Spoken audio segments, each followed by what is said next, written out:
নমস্কার বন্ধুরা, মেনকা রান্নাঘরে আপনাদের সবাইকে স্বাগত জানাই। তো বন্ধুরা, সবাই কেমন আছেন? আশা করছি সবাই খুবই ভালো আছেন।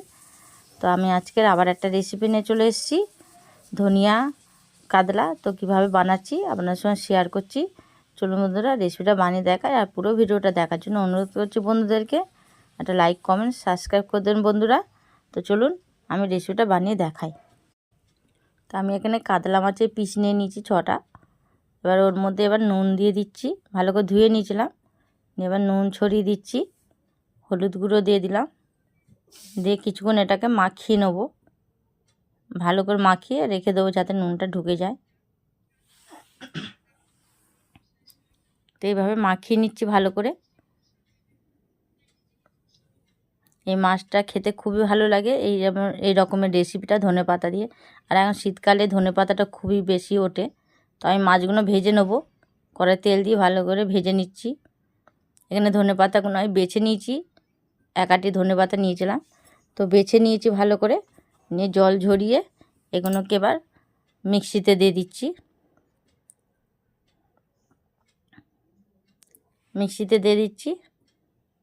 ওর মধ্যে দিয়ে দেবো 2-3টে কাঁচা লঙ্কা,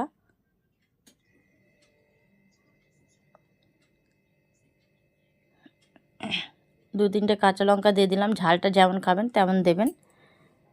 তো দিয়ে আমি এবার মিক্সিতে ওটা বেটে নিয়েছি, পেস্টটা করে নিয়েছি। আর এখানে মাছগুলো ভেজে নিচ্ছি, খুব বেশি কড়া করব না। মাছগুলো ভেজে তুলে নিচ্ছি।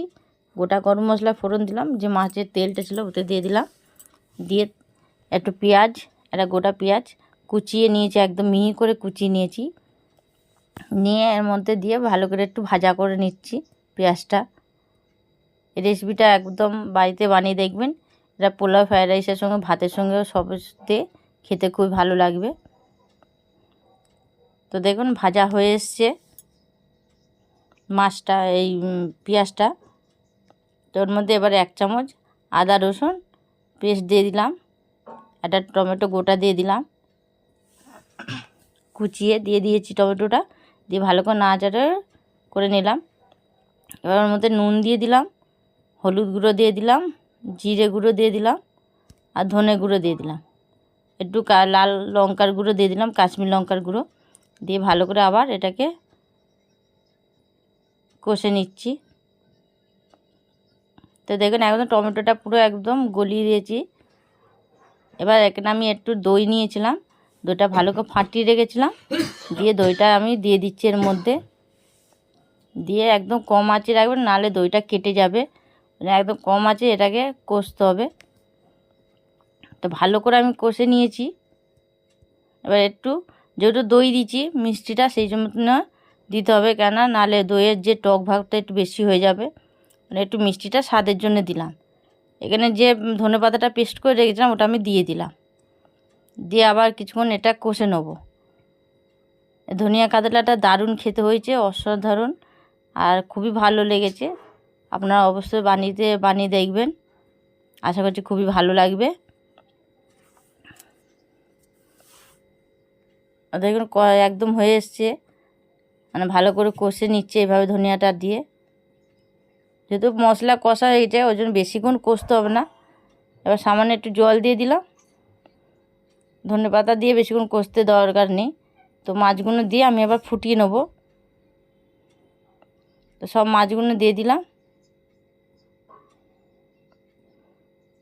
দিয়ে এদিক ওদিক করে এবার উল্টে পাল্টে দেবো। দিয়ে মাছগুলোকে ফুটিয়ে নেব। তো দেখুন একদম হয়ে গেছে, জলটাও কমে গেছে, রঙটাও একদম ফিরে এসছে, খুব সুন্দর দেখতে লাগছে। তো এবার আমি নামিয়ে নেব, এটাকে হয়ে গেছে।